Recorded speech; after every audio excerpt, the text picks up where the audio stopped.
Good morning! Hello, my Zeph! It's 9 o'clock, but the usual. We've been up since 7 and it's an early. Grabe, pagod ko kahapon talaga. Nakatulog ako. Sabay kami ni Zeb. Mula, siguro magte-10 or mga 9:30 ganun. Hindi ko na-edit yung vlog eh. Nag-export pa lang ako. Nililipat ko pala yung clips from my phone to the laptop. Tapos wala, bagsak. Then nagising ako ng 3 o'clock. Ayun, so parang naka 5 hours na tulog na ako, which is parang normal lang. So parang ano na ako, parang energized na. Nakapag-edit ako nung madaling araw. Tapos buti, nakatulog ulit ako. It's your birthday! Let's celebrate! So yun, aray ko. Grabe. But today we have a part 2. Ano ulit ako ng labada. Yung bedsheet naman and some clothes pa. Yung mga kahapong sinuot. Sinama ko na. Plus later naman kay Zeb. Labada naman yun. Kiss doggy. Show them doggy. Anyway, so yun. Good morning. Si daddy ay naliligo na. See you later. Hindi ko alam kung ano na naman ang uulamin ngayon and what's our activity for today. What are we gonna do today, Zeb? Meron ditong indoor playground na malapit pala sa amin. Na-discover lang namin recently. Pero ang mahal ng entrance $20. Sa mga pinupuntahan na yun, mga 13, 14. Pero, yun, tignan natin. Parang gusto ko kasama si daddy kasi baka hindi ko mahabol to eh. Pero, tignan ko. See you later. Good morning. Happy Tuesday. Say good morning, Daddy. Good morning. Story 1. Morning, Zeb. Again. So, we're gonna hatid Daddy. Ang init naman. Grabe, ba't ganyan? Initan ako. Hindi pa nag-start. Ay, nakaka-start pala lang araw ko. I feel so tired. Because of the heat. It's so hot. Pawis ko. Sit down. Uh-oh. Ang init. Ito ako. It's our neighborhood. Hi! We're here lang. At the park. Parang sitting here. Nahatid na namin si Daddy. Ay, nakasakay na si Daddy doon. And we're just having breakfast muffin galing kay Daddy. Red velvet muffin. Doon kalat. Good morning. Yummy. Nakakapagod yung init. Pero okay dito sa pwesto namin ang aliwalas. Mahangin. Hindi na camera na to, in fairness, ha? So, yeah, that's our view. What a beautiful day. What a beautiful day it is. Zeb? Ano? You want more? You want more? Oh, here. Ako. Sige, tayo. Sige. Ganyan po si Zeb Gavin. Nakakatakas sa kanya si, wait lang. Ayan na. Nakatakas na po. Anong bata magliwaliw. Baka makita yung playground. Ang init doon. Ako. Hey! Ito lang. Stay here lang. Come here. Let's sit down here. Gusto magtulak. Ano po yan? Hila ko. Saan tayo punta? Where?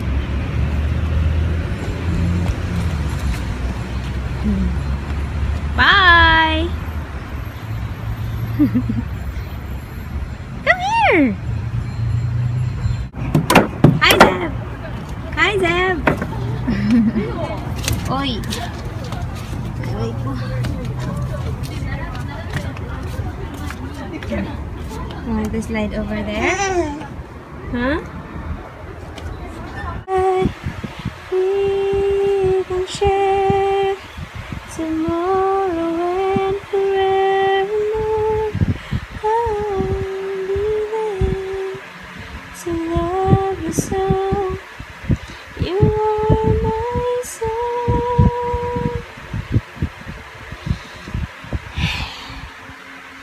Grabe.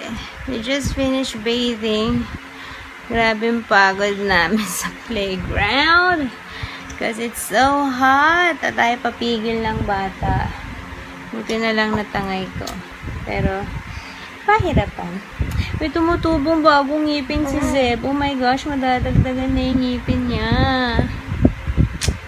Yay. Anyway, it's almost 11 o'clock. So, pag natulog si Zeb, I'm gonna eat na.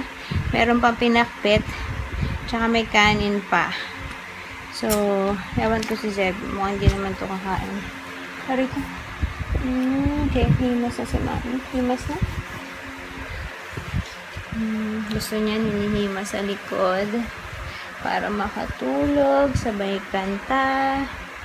Yun ang combo niyan. Okay. So, say good night. See you later. I'm gonna sleep na. Pagod na si Mami. May sinampay pa akong nag-aantay sa akin. Jesus. Love, love. Love, love. Anyways, mamayang gabi, I don't know what to cook. Parang gusto kong mag-spaghetti. Kaso, walang Filipino style dun sa ano eh. Jesus, big boy ka ni. Ganyan pa talaga yung pwesto mo. Doon sa Giant na supermarket, nabanggit ko na before, merong aisle doon ng Filipino food. Nakabili ako, ay, nga pala. Nakabili ako kahapon ng sardinas. Baka parang yun yung gusto kong kainin ngayon Yeah.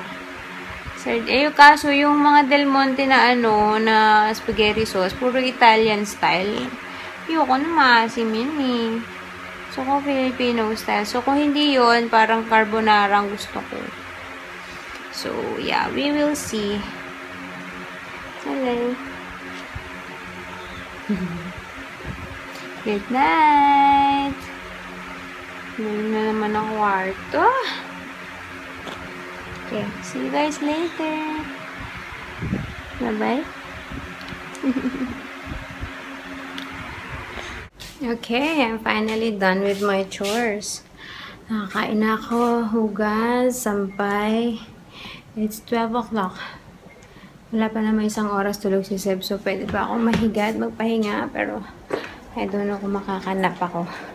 Parang kanina nagsabi ako kay Daddy. Sabi ko, Daddy, I want one day that I can go to Bugis alone. Bugis is like Changian. If parang ganun. Basta oo, ganun. Changian na hindi ka pwede magsukat. Mga ganun. Tas mostly free size yung tinda. Ewan ko bakit. Come to think of it, bakit ko naman gugustuhin pumunta doon kung ganito ang tiyan ko ngayon. Mga free size yun na doon. Pero, wala lang. Window shopping, relaxing. Dati, nung nagtatrabaho pa ako dito, yan. Sa dalawang day off, diba, per week. Tapos sa isang off ko, hindi ako mapipirme sa bahay. Lagi akong umaalis. And, yeah, is either sa mall or doon ang aking default na pupuntahan. Minsan, I can just spend like 4 hours walking paikot-ikot. Kaya man ako nabili. Pag nandyan na nangihinayang. Pero, ayun lang, parang therapeutic, diba? Ang kahit window shopping lang, yung parang nakaka-relax na. Although, hindi ka naman talaga nare-relax kasi lakad ka ng lakad. Kaya sabi ko, gusto kong pumunta doon mag-isa kasi syempre hindi mo makaya mag-ikot-ikot tapos karga-karga si Seb. This week hindi pwede si Daddy kasi nasa kanya yung sa work nila, meron pa silang support phone, kumbaga parang pag nasa yun naka-assign yun, anytime pwedeng tumawag yung customer, usually mga US customer, so kahit syempre yung time nila baligtad. So pag sa madaling araw or kahit hindi madaling araw, basta pag may tumawag doon, kailangan ma-entertain niya. Syempre kung siya lang may iwan with 7, hindi kakayanin. Kaya sabi niya, hindi this week, next week. Tagal pa. Or nabuburyo na ako, no? Hindi kami nakakalabas. Dito, pareho lang nakikita namin ni Zeb. Tas habang nagsasampay ako, sabi ko, punta kaya kami dun sa Marina Square, where I used to work. Which is, malapit lang by bus. Isang sakay lang ng bus. Pero, ayun nga, hirap na ako mag-carrier eh. Tapos, pag nasa bus si Zeb, syempre, ang daming niya nakikita. Ang daming niyang gustong hawakan. Hirap. How I wish I can just bring Yaya over here like this. Yaya. Kung nandito si Yaya Sel, mas madali kami makakagala. I can't wait. Nandito na siya. So, ayun. Hindi ko alam kung kasi since maaga pa, tapos pag nagising si Zeb, pwede kaming lumabas. Yun lang eh. Hindi ko lang alam kung kakayanin ko eh. Tapos makakauwi kami before Daddy gets home. Kaya yun naman. Kung yari magigising si Zeb ng mga 12:30, kaya maaga pa eh. Or iniisip ko, i-text ko ba yung yung dati kong katrabaho, may anak din yun eh. Malay, Muslim. Sabi niya kasi magkita kami, pero hindi pa kami nagsiset ng day kailan kami magkikita para play date ng mga anak namin. We'll see. Kasi pag may kasama ako, baka matagalan eh. Lalong tumagal. Kaya parang gusto ko ako lang. Tapos parang dadaan lang ako dun sa dati ko pinagtatrabahuan. Say hi, ganun.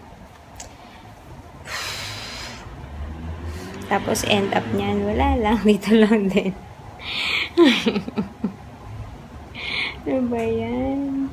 Gusto ko makata na ibang environment. Gusto ko man lang makapag-window shopping. Anyways, ayun. Sige, babalitaan ko kayo kung anong magaganap. Tignan natin. Hello! Zeb, say hi! Hello! So, true enough, 12:30, nagising si Zeb. Kung kailan, nakaidlip ako, tas 12:30 na malayan ko, nagising. Hinahanap yung remote. So, inon ko na yung TV, tas nandun na siya sa tabi ko, nanonood, tas ako, nag-continue ako ng nap. Tas, ito, yung mga 1, wala na, hindi na mapigil sa likod. So, gising na ako. Tapos nawala na yung urge kong lumabas. Ano lang pala yun? Kanina lang yung urge na yun. Hey, what are you doing? Wala na. Grabe, tinatamad na naman ako kumilos. Naiisip ko pa lang kasi ang likot ni Zeb. Gumigive up na ako. So, ayun. Hindi ko alam po. Pero definitely, lalabas kami. Kasi ako nang makulong dito the whole day. Lalabas lang kami dyan lang. Ayan. Nakakatamad lumabas kasi kailangan mag-bra. Yung bra yung nakakadagdag sa init. Sa totoo lang talaga ha. Pag nag-bra na ako, ay Diyos ko Lord, yun na. Hindi ko na makaya. What are you doing ba kasi? What? Say hi. Say hi. Wala lang. What are you doing there? Okay, wait.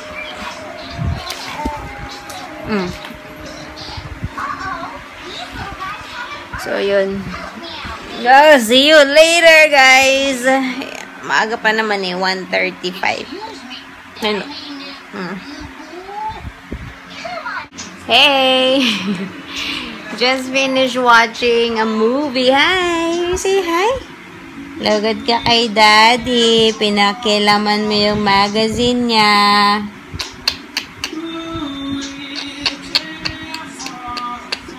Anyway, ayun. I just finished watching a movie. The Boy Next Door kay J-Lo. Aka lang. Parang expected. Whatever is gonna happen.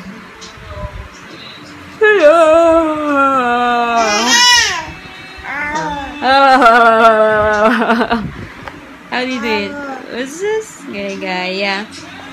So, I'm thinking of going out for merienda or grocery kasi hindi ko pa alam ano kakainin namin for dinner. Is it tuna carbonara or sardinas? Pero hindi naman kasya sa amin yung sardinas. Although, may pinakbet pang konti. We'll see, guys. Tingnan natin. I'm so lazy. So, yan. Hi! Hello! Ang bantog. May durian. We're off to the grocery. Still don't know what to buy. Pero, we need to buy milk for Zab. So, sasabay ko na yun. Hangin. Nakabra kasi. Kaya mainit. Come on, let's go. Hi! We're back home. Nagmamadali ako kasi bigla ko naalala yung I-12 Katong Mall. Diba? Lagi nyo nakikita yan. Doon nga pala sa 4th floor nun, sa rooftop, meron doon parang water play area, mga fountain. Basta papakita ko mamaya. Hindi ko pa nadadala si Zeb doon. The last time we were here, hindi pa siya kasi nakakalakad. Kanina bigla ko naalala, sabi ko kasi sarap mag-swimming sa init. So yun, hindi siya swimming pool. Pero, basta mga fountain na pwede magbasa, ganyan. So, magluluto na ako. I'm just gonna cook tuna carbonara. Our ingredients are garlic, onion, nandun nakachop na. Tuna, binili ko tuna flakes in water lang. Pwede naman in oil, pero water na lang. Tapos, cream of mushroom soup. And then, pasta. Ang binili ko, fusilli. Tapos, cheese. Yun lang. Super easy. I'm gonna show you later. I totally forgot one ingredient. Yeah? What? Nakalimutan ko yung Nestle cream. Pero pwede nang wala. Para mas creamy yun. Although may cheese naman. Sige, pwede nang wala. Water na lang para to thin it out. So, ayan. Nag-isa lang ako ng bawang, sibuyas. Tapos nilagay ko na yung tuna. Gisayin lang saglit. Then, we're gonna put na yung cream of mushroom soup. So, nilagay ko na yung cream of mushroom soup. Tsaka isang water din ito. Isang cup din na to. Ano ba? Isang ganitong water. Tapos, siguro mamaya yung tawag doon. Yung Nestle cream, ihabol ko na lang mamaya. Pero ito, you can put cheese, salt, and pepper. Then, we're done! Yay! We're on our way! Grabe, ang init. Sobrang madali yung pagluluto ko. Pero it's 4:45 pa lang and super araw pa. Tama lang. Hindi naman din kami super magtatagal. Well, depends kung enjoy si Zeb. Parang para mas excited ako. Kasi nga ang init. That's the closest to swimming I can get. Hi, Zeb. Hello. Are you excited? Are you excited? Yes, okay. Let's go. Look, Zeb. You like that? You want to play there? Zeb? So cute. Come on, let's play. Wait, sabihin na tayo. Okay, sana hindi nabasa yung phone ko. Wow, natatakot si Zeb. Come on! Bilis, para malamig. Wow! Natakot si Zeb. Come! Let's take pictures. Show Daddy. Oh my gosh. Natakot.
we're done na. Nakapag-change naman ako kahit pa paano.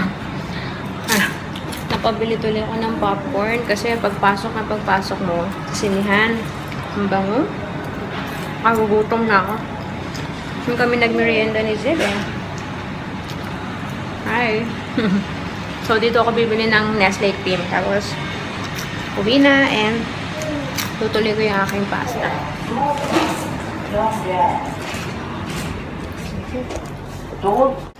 Mukhang napagod ang baby ko.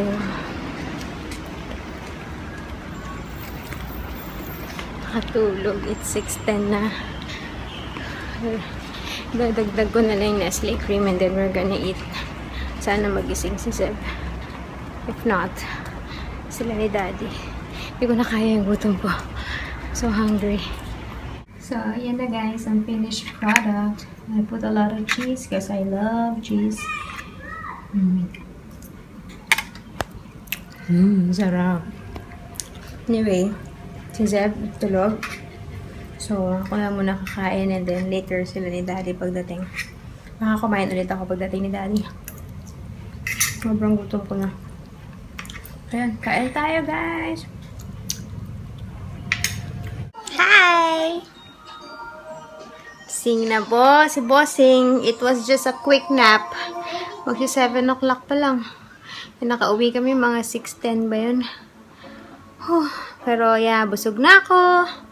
And pero feeling ko kain dito ako mamaya pagdating ni Daddy. Si Zeb dumede. Mamaya na lang siya kakain pagdating ka rin ni Daddy. Sama ng mukha, oh. Smile naman, please. Can I have a smile? Yeah! I love your smile so much. Yeah. Hi, Bonjing! Hi, Bonjing! Look at you! Hello! Oh, we gotta say goodnight. Huh? We gotta say goodnight na? It's already 8:10 and Daddy's having his second serving outside na. Kanina kumakain na siya. Tapos kumain din ako ulit as expected.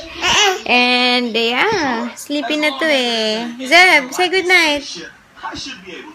Anyways, ayun. So full. Grabe, so niya ko. Parang banat na yung balat sa sobrang busog. So yeah, gotta call it a night. Hopefully maka-edit naman ako today, not like kagabi. So we'll see you guys tomorrow. Thanks for watching and yeah, bye. Zeb, say bye. Zeb, say bye. Dead mo. Say bye.